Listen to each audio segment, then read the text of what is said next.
Good morning dear student. आज हम लोग क्लास 7th का 20.1 को करेंगे, जिसका चैप्टर का नाम क्या है, वृत्त का क्षेत्रफल।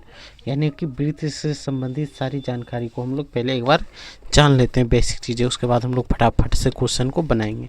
ठीक है, तो चलिए सबसे पहले हम लोग वृत्त को जानते हैं कि वृत्त क्या होता है। वृत्त को अंग्रेजी में बोलते हैं सर्कल।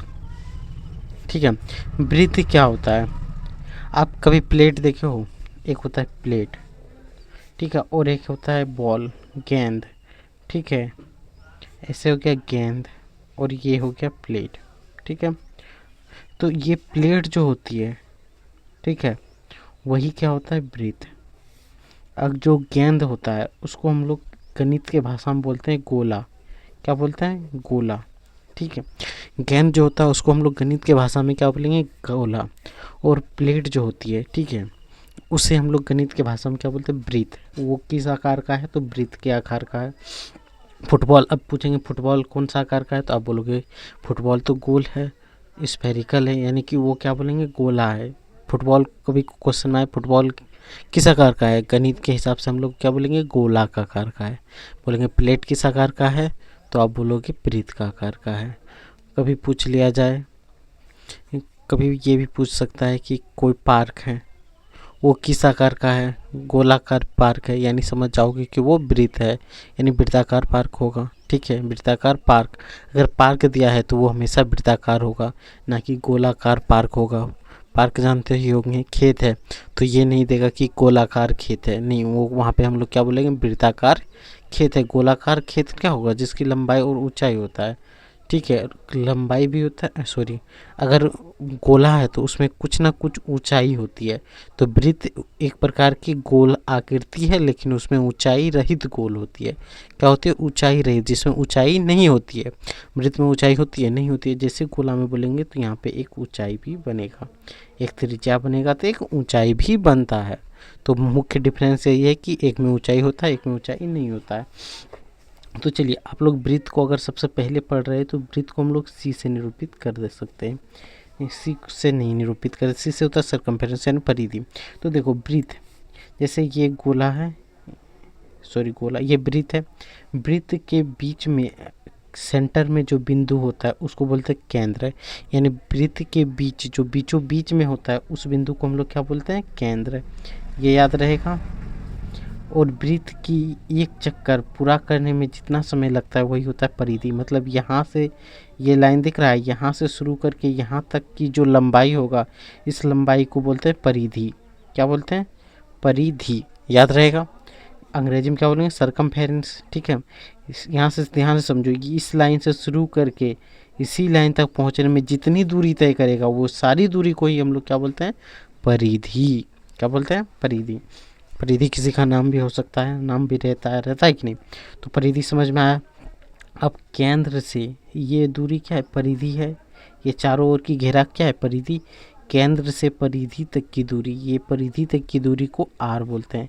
ठीक है, ये त्रिज्या केंद्र हुआ, केंद्र से वृत्त की परिधि यहीं पे होती है। ये लाइन क्या है, परिधि है, चारों ओर की घेरा। तो यहाँ से यहाँ तक की दूरी को हम लोग बोलते हैं आर। आर मतलब क्या होता है, त्रिज्या। क्या होता है, त्रिज्या। इसको अंग्रेजी में क्या बोलेंगे, रेडियस। क्या बोलेंगे, रेडियस। ठीक है, त्रिज्या समझ में आया। अब देखो एक वृत्त में कितनी त्रिज्याएं हो सकती है। अगर क्वेश्चन आ जाए तो देखो एक त्रिज्या इधर इधर इधर, जितना खींच रहे हैं सारा का सारा क्या है, त्रिज्या है। तो कितना त्रिज्या हो सकता है, अनेक। और त्रिज्या को आर से सूचित करते हैं, किससे, आर से। आर मतलब त्रिज्या, आर मतलब radius. I can denoted to R, किसके लिए, तो त्रिज्या के लिए। इंग्लिश ज़्यादा मुझे नहीं आता तो समझ लो आप यहाँ से। ठीक है, अब देखो त्रिज्या समझ में आ गया, परिधि आ गया। अब और एक चीज़ समझ लेते हैं, व्यास। ये केंद्र बना, ये त्रिज्या बना। त्रिज्या के दो गुनी को व्यास बोलते हैं। ये त्रिज्या, आधा त्रिज्या इधर, आधा त्रिज्या इधर। अगर पूरा दोनों त्रिज्या को मिला देंगे तो इसको बोलते हैं डी। ठीक है, और डी को ही क्या बोलते हैं, व्यास। क्या बोलते हैं, व्यास। यहाँ से याद रहेगा, व्यास को किससे सूचित करते हैं, डी से। तो ये हो गया व्यास। व्यास किससे सूचित करते हैं, डी से। यहाँ तक में कोई दिक्कत। अगर आपको ये व्यास भी समझ में आ गया हो, परिधि भी समझ में आ गया हो, त्रिज्या भी समझ में आ गया हो, तो यहाँ से एक सूत्र भी आपको याद होना चाहिए। आर बराबर क्या होगा, डी बाई टू। यानी डी का आधा त्रिज्या होता है और व्यास निकालेंगे तो 2 गुना आर। अगर व्यास बराबर क्या होगा 2 गुना आर, ये आपको याद रख लेनी है। ठीक है, तीसरी चीज़ आपको क्या याद रखना है कि पाई का मान हमेशा 22/7 होता है या 3.14 होता है। और ये 22/7 आपने कभी सोचा है कि ये 22/7 किसका वैल्यू है? तो यहाँ से सिंपल से आपको याद रखना है कि परिधि, यहाँ से देखो, परिधि बटे व्यास के अनुपात ही पाई होता है। क्या होता है? पाई बराबर क्या होता है? परिधि बटे डी। ठीक है, परिधि बटे डी। पाई बराबर आपको याद रखना है परिधि और व्यास के अनुपात ही क्या होता है? ये जो 22/7 है, 22 परिधि है और ये 7 क्या है? डी। तो पाई का मान हमेशा 22/7 होगा या 3.14। कैसे भी 22/7 लिख सकते हैं या 44/14 लिख सकते हैं, दूसरे इसको भी गुणा, दूसरे इसको भी कर दो। तो यहाँ से अब देखो पाई हो गया, परिधि को लिखते हैं सी और यहाँ से लिखते हैं डी। तो सी बराबर क्या होगा? पाई बटे डी, ये इन सूत्र होगा। तो परिधि का सूत्र निकल गया। अब यहाँ देखो सी बराबर पाई और डी बराबर यहाँ क्या है? 2r। तो यहाँ दे दे 2r। जब यहाँ पे आप देखो ऐसे नहीं समझ में आया तो देखो यहाँ पे सी बराबर पाई गुना, यहाँ देखो 2r है, 2 गुना आर। डी के जगह पे हम लोग क्या लिख दिए? 2r। अब इसको गुना करेंगे 2 पाई आर होगा। तो परिधि का सूत्र यही होता है 2 पाई आर या पाई डी। दो सूत्र आपको पता चला कि नहीं? परिधि का सूत्र क्या होता है? 2 पाई आर।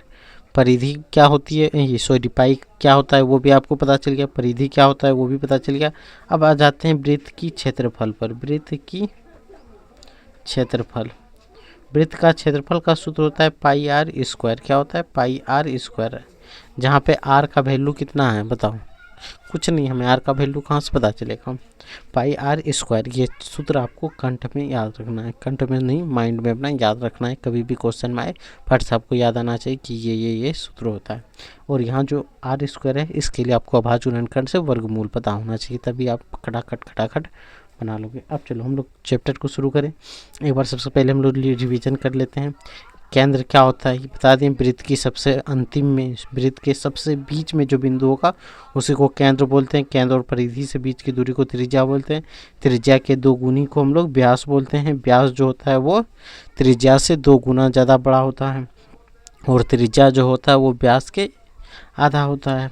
और परिधि का सूत्र क्या होता है? परिधि बराबर 2 पाई आर, यही बिठाएंगे 2 पाई आर, और वृत्त का क्षेत्रफल बराबर पाई आर स्क्वायर, यही सूत्र है। अब हम लोग चलते हैं 20.1 पे, एक्सरसाइज पे चलते हैं। ठीक है, क्वेश्चन आप यहाँ पे देख लो, you can see this question. देखो, वृत्त की परिधि ज्ञात कीजिए जिसकी त्रिज्या निम्नलिखित है और पाई का मान 22/7 है। तो सबसे पहले देखो उससे आप क्वेश्चन सेम है कि नहीं, इस वजह से हम लोग गिन चुन के कुछ क्वेश्चन बनाएंगे ताकि आपको पास कुछ होमवर्क के रूप में बचे। तो देखो सबसे पहले क्वेश्चन है कि 7 सेंटीमीटर। तो यहाँ पे एक नंबर 7 सेंटीमीटर है। सबसे पहले आपको एक वृत्त बना लेनी है, ये बन गया। अब उसके बाद त्रिज्या दिया है, त्रिज्या बना लेना है 7 सेंटीमीटर, इसे यहाँ बिठा दो, कोई दिक्कत। अब यहाँ लिख देना है वृत्त की परिधि, वृत्त की परिधि। अब सूत्र आपको पता ही होगा 2 पाई आर। अब 2 गुना पाई का मान तो आपको पता ही है 22/7, क्वेश्चन में भी दे दिया है। आर बराबर यही 7 सेंटीमीटर दिया है, आर बराबर 7 सेंटीमीटर, तो यहाँ 7 बैठा दूँ। अब देखो आपको भिन्न वाला गुना आना चाहिए, इतना आता है तो आप क्या करोगे 7 से 7 को घटा दोगे, 7 एक का 7 एक बार में। अब यहाँ से गुना कर दो, 22 दूना 44, यहाँ फिर 1 से गुना करेंगे 44 गुना 1 44, तो टोटल आ गया 44 सेंटीमीटर। यही तो इसका फाइनल आंसर है। दिक्कत तो आपको नहीं हुई होगी तो बताना कमेंट बॉक्स में। अगर देखो क्वेश्चन नंबर 2 में 21 सेंटीमीटर, कोई बात नहीं, दिया हुआ है आर बराबर 21 सेंटीमीटर ही दिया है। तो सबसे पहले आपको क्या होता है, एक वृत्त बना लेनी है, उसमें त्रिज्या बैठा देना है और यहाँ लिख देना R is equal to 21 centimetre. ये लिखने से आपका माइंड में हमेशा चलता रहेगा कि त्रिज्या कैसे बनता है, त्रिज्या कैसे बनता है, ये याद रहेगा। यहाँ से फिर लिख देना है वृत्त की परिधि, परिधि निकालना था। परिधि का सूत्र क्या होता है 2 पाई आर, यहाँ बैठा दो 2 गुना 22/7, आर का मान यहाँ कितना दिया हुआ है 21, तो 21 को बिठा दो। भिन्न वाला गुना तो आता ही होगा आपको, कोना कोने ऐसे गुना, ऐसे क्या होता है डिवाइड, तो 7 से घटाएंगे 7 21। अब यहाँ देखो 22 दूना 44, 44 गुना 3 करेंगे तो कितना होगा 4 तिया 12 के 2, 4 तिया 12 और 1 13, 132 सेंटीमीटर यही होगा। तो ये हो गया इसका आंसर। क्वेश्चन नंबर 2 तक में अगर आपको कोई दिक्कत है तो आप बताओ, कमेंट में ज़रूर बताना है अगर आपको दिक्कत हो जाए, ठीक है। अब हम लोग क्वेश्चन नंबर देखो, यहाँ 10 मतलब बोला है। अब आप देखो ये तो आप बना ही लोगे, 2.8 है, 4.9 है, 5.6 है, 6.3 है, 10.5 है, 8.4 सेंटीमीटर है। तो यहाँ तो मिलीमीटर है, तो यहाँ पे हम लोग मिलीमीटर आंसर में कर देंगे। और क्या, अब देखो क्वेश्चन नंबर 3 और हम लोग बताते हैं 8, इसी में हम लोग कर देंगे इसका कंप्लीट। 3 नंबर कितना है तो देख लो 2.8 मीटर है, कोई बात नहीं। यहाँ पे हम लोग बिठा देते हैं क्वेश्चन नंबर 3, एक बना देंगे सर्कल और यहाँ पे बिठा देंगे 2.8, आर बराबर यही है। क्वेश्चन नंबर 3 है, यहाँ पे लिख लेना है 8। अब यहाँ लिख देंगे वृत्त की परिधि, वृत्त की परिधि बराबर क्या होता है फटाक से कमेंट में बताओ, सूत्र बताओ एक बार। 2πr 22 2 गुना 22/7, यहाँ 2.8, इसको भाग दो 7 चौक 28, तो 0.4 बार में कटेगा, कटेगा कि नहीं। अब 22 दूना 44, 44 गुना 4 कर देते हैं, 44 गुना 4, देखो आपके सामने गुना कर रहे हैं, 4 चौक 16, 4 चौक 16, 1 17, 1 7 6, यहाँ देखो एक अंक के बाद यहाँ पे 10 मतलब होगा सेंटीमीटर। यहाँ किस में है तो सेंटीमीटर में नहीं है आंसर, तो सेंटीमीटर। यहाँ मीटर है तो मीटर बिठा देंगे, हो गया कोई दिक्कत। अब क्वेश्चन नंबर हमारे पास बचा 8 नंबर क्वेश्चन को हम लोग सॉल्व करेंगे और इस चैप्टर को इस क्वेश्चन को 1 नंबर को यहीं पे समाप्त करते हैं। 8 नंबर क्या है 8.4 है कि नहीं। तो सबसे पहले 8.4 सेंटीमीटर में है तो सेंटीमीटर, तो यहाँ पे एक सर्कल आपको बनानी है, सर्कल में से बिंदु देखे यहाँ पे लिख देनी है 8.4 cm मतलब सेंटीमीटर। यहाँ लिख देना सूत्र वृत्त की परिधि बराबर 2πr। अब यहाँ क्या बैठा देंगे 2 गुना 22/7 गुना r का मान कितना बैठा दें 8.4, कोई दिक्कत यहाँ से बैठाएंगे, 8 से कटाओ इसको, 12 7 84 कट जाएगा, 1.2 बार में कटेगा। अब देखो 12 दूना 24, 24 गुना 22 आपको करके दिखाते हैं रफ में, 24 गुना 22 करेंगे, 4 दूना 8 4, 4 दूना 8 4, तो 8 4 12 5, 528 आएगा 528। और यहाँ देखो एक अंक के बाद दशमलव, तो यहाँ दशमलव बिठा देंगे, तो इतना सेंटीमीटर, ये हो गया इसका आंसर। तो यहाँ से हम लोग समझ सकते हैं कि क्वेश्चन नंबर 1 पूरा कंप्लीट हो गया है, ठीक है। अब बचा क्वेश्चन नंबर 2, ठीक है, जहाँ पे वृत्त की परिधि ज्ञात कीजिए जिसका व्यास दिया हुआ है। 2 नंबर क्वेश्चन में क्या बोल रहा है कि परिधि ज्ञात करना है, व्यास दिया हुआ है। देख लो आप, वृत्त की परिधि ज्ञात कीजिए जिसका व्यास हमें दिया हुआ है, ठीक है। अब देखो क्वेश्चन नंबर 2, ठीक है, तो सबसे पहले दिया है 1 नंबर 14 सेंटीमीटर, यही दिया हुआ है। अब सबसे पहले हमें व्यास दिया हुआ है, तो क्वेश्चन को साइड करके अब हम लोग अच्छे से बनाते हैं। सबसे पहले एक वृत्त की रचना कर देंगे ऐसे, ठीक है, यहाँ पे व्यास बना देंगे ऐसे, यहाँ लिख देंगे d बराबर 14 सेंटीमीटर। अब देखो अगर आपको मन करे तो r निकाल लेना, r बराबर d/2, तो r बराबर 14/2 कटा दो, 7 आया, 7 सेंटीमीटर r निकल गया। अब हमें क्या निकालना है अब बताओ, हमें निकालना है यहाँ से परिधि, तो यहाँ लिख देंगे सिंपली वृत्त की परिधि, वृत्त की परिधि बराबर 2πr। तो यहाँ से 2 गुना पाई का मान 22/7, आर का मान 7, 7 से 7 कटा दो, 22 दूना 44, तो 44 सेंटीमीटर इसका फाइनल आंसर आएगा। अब देखो 2 का क्वेश्चन नंबर 2 में बोला है 4.2 मीटर, ठीक है, 4.2 मीटर। तो यहाँ सबसे पहले एक सर्कल बनाएंगे, उसके केंद्र हो गया यहाँ से यहाँ खींच देंगे d बराबर 4.2 मीटर। अब देखो और एक हमारे पास डी बराबर कितना दिया है 4.2 मीटर दिया हुआ है, तो यहाँ से निकालेंगे वृत्त की परिधि। परिधि बराबर सूत्र क्या होता है पाई डी। ये सूत्र और ये सूत्र दोनों सूत्र आपको बता दिए हैं, ठीक है। अगर आर निकाल के बनाना चाहते हो तो ऐसे निकलेगा, आर नहीं निकालना है तो इससे बनाना है। सबसे सरल है कि इससे बनाएंगे, बहुत ही शॉर्ट बनेगा। जैसे 22/7 और डी का मान यहाँ दिया है 4.2, घटाओ 7 छक 42 यानी 0.6 से कटेगा, से 6 से अब गुना कर दो, 6 दूना 12 2, 6 दूना 12 1 13, यहाँ एक अंक के बाद यहाँ एक अंक के बाद सेंटीमीटर। देखो दोनों से आंसर आया कि नहीं। तो यहाँ पे जब डी का वैल्यू दिया और इस सूत्र को एनसीईआरटी में नोट भी करा दिया है तो हम लोग इसी सूत्र से बनाएंगे। क्यों? क्योंकि किताब में तो दिया हुआ है, नहीं दिया रहता तो हम लोग सोचते हैं अलग से। क्वेश्चन नंबर है 2 का 3 नंबर, ठीक है। 2 का 3 नंबर आप देखो एकदम ईजी वे में कितना है 18.2 मिलीमीटर, 18.2 मिलीमीटर। तो सबसे पहले हम लोग एक सर्कल बना लेते हैं, यहाँ पे लिख देते हैं 18.2 mm।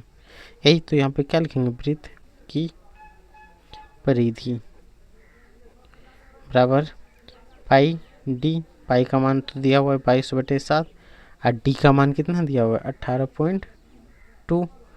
अब देखो यहाँ से घटाओ 7 दूना 14 कटेगा, बचा कितना 4 और 2 42, 7 छक 42, तो 2.6 को इससे 22 से गुना करेंगे कितना होगा बताओ। 22 से गुना 26 दूना 52 होगा कि नहीं। 52 के 2 हाथ में बचेगा 5, 26 दूना 52, 52 और 5 57, इतना मिलीमीटर है। तो आंसर में मिलीमीटर हम लोग बिठा देंगे। ये हो गया इसका नंबर, क्वेश्चन नंबर 3। अब क्वेश्चन नंबर 2 का एक और बचा है, इसे भी बना ही देते हैं। इसमें कितना है तो दिया है 9.8 सेंटीमीटर, ठीक है। तो चलो सबसे पहले हम लोग क्या करेंगे 9.8 सेंटीमीटर दिया है तो लिख देते हैं, एक सर्कल को बना लेंगे, ठीक है। यहाँ डी इज इक्वल टू दिया हुआ है 9.8 सेंटीमीटर, तो सेंटीमीटर लिख देंगे वृत्त की परिधि। वृत्त की परिधि बराबर पाई डी।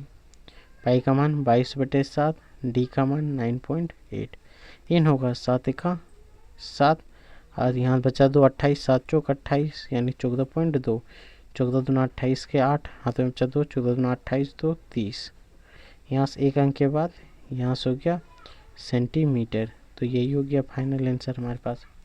यहाँ तक में कोई दिक्कत? तो यहाँ से क्वेश्चन नंबर 2 कंप्लीट हो जाता है। अब हम लोग क्वेश्चन नंबर 3 पे चलते हैं। क्वेश्चन नंबर 3 को देखो, बड़ी आसान क्वेश्चन दिया है कि 10 सेंटीमीटर। क्वेश्चन नंबर 3 अगर आपके पास किताब है तो किताब निकाल के बैठे और सुने इसको ध्यान से। देखो क्वेश्चन नंबर 3 में क्या बोला गया है, 10 सेंटीमीटर त्रिज्या वाले वृत्त की परिधि ज्ञात कीजिए। 10 सेंटीमीटर त्रिज्या यानी कि एक त्रिज्या दिया हुआ है ऐसे, ठीक है, जिसकी त्रिज्या कितना है 10 सेंटीमीटर, यानी कि r is equal to 10 centimetre. यहाँ लिख देते हैं r बराबर 10 सेंटीमीटर। और यहाँ पे पाई का मान दिया हुआ है 3.14, यही लिखेंगे। वृत्त की परिधि बोला है तो वृत्त की परिधि बराबर क्या होता है 2πr।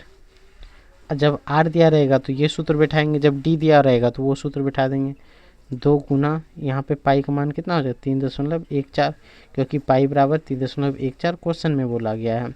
और आर का मान 10 सेंटीमीटर, 10 दूना 20, 20 गुना 3.14। अब इससे गुना करो, 2 से गुना करो, 4 दूना 8, 2 एक 2, 3 दूना 6 और एक 0 है 0। यहाँ देखो 2 अंक के बाद 1 2, 2 अंक के बाद यहाँ पड़ेगा।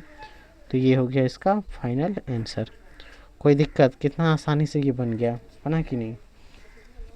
इतनी ही आसानी से अगर आप चाहते हो तो चैनल को सब्सक्राइब करके रखो ताकि सारा वीडियो आपके पास पहुंचे और आसानी से आप भी इस चैप्टर को सॉल्व कर पाओ। देखो क्वेश्चन नंबर 4 में क्या बोला गया, वृत्त का क्षेत्रफल ज्ञात कीजिए जिसकी त्रिज्या दिया हुआ है, पाई का मान 22/7। तो देखो 4 का 1 नंबर में दिया है 7 सेंटीमीटर। तो सबसे पहले एक वृत्त बना लेंगे ऐसे, यहाँ त्रिज्या दिया हुआ है तो यहाँ r बराबर 7 सेंटीमीटर लिख देंगे, ठीक है। अब यहाँ पे क्या बोला है क्षेत्रफल, तो वृत्त की क्षेत्रफल, वृत्त का क्षेत्रफल बराबर क्या होता है पाई r स्क्वायर। पाई का मान 22/7 r स्क्वायर यानी 7 गुना 7, 7 से 7 कटा दो, 22 सत्ते 154, तो 154 सेंटीमीटर स्क्वायर। इसमें 154 सेंटीमीटर स्क्वायर इसको बिठा देना, ये यहीं से आंसर आ जाएगा। क्वेश्चन नंबर 2 देखो आप, 28 सेंटीमीटर दिया, 28 सेंटीमीटर, ये हो गया।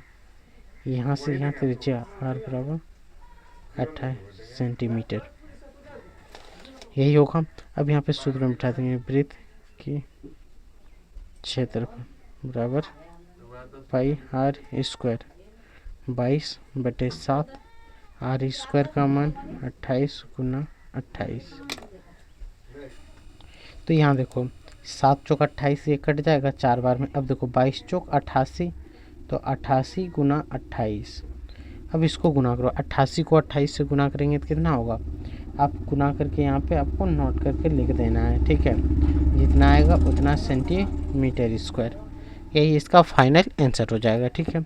इसी का 4 का क्वेश्चन नंबर 3 आप देखो कितना दिया हुआ है, 1.4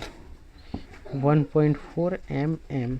तो एक सबसे पहले एक फ़ोटो बना लेंगे ऐसे, यहाँ पे वृत्त यहाँ लिख देंगे 1.4 mm मिलीमीटर। यहाँ हो जाएगा वृत्त की परिधि, छोड़ी क्षेत्रफल बोल रहा है ना, तो यहाँ से क्षेत्रफल निकालेंगे, क्या हो जाएगा पाई आर स्क्वायर, ही होगा। तो देखो 22/7, आर स्क्वायर का मान 1.4 गुना 1.4, इसको कटा दूँ, 0.2 बार में कटेगा, इससे गुना करेंगे तो क्या हो जाएगा, 22 दूना 44, यानी 4.4 गुना 14, 14 से गुना करो, 14 चौक 56, 56 के 6 हाथों में 5, 14 चौक 56, 56 और 5 61 होगा ना। अब देखो यहाँ एक अंक के बाद दशमलव और इधर एक अंक, टोटल 2 अंक के बाद, तो यहाँ पे दशमलव बिठा देंगे, यहाँ लिख देंगे मिलीमीटर स्क्वायर। तो ये हो गया इसका फाइनल आंसर। तो यहाँ से क्वेश्चन नंबर 4 भी कंप्लीट हो जाता है, ठीक है। और जो बाकी रहा क्वेश्चन 1, इसको आपको खुद से बनाना है। जैसे 3.5 दिया हुआ, तो ये इस क्वेश्चन को आप खुद से सॉल्व करना है और इसका आंसर कमेंट बॉक्स में बताना है। आज बस इतना ही, अब हम लोग नेक्स्ट वीडियो में मिलेंगे, इसमें 5, 6, 7, 8 सारे क्वेश्चन को उसमें सॉल्व करेंगे, ठीक है। बस इतना है इसमें। अगर अच्छा लगे तो लाइक और सब्सक्राइब जरूर करके रख लेना है।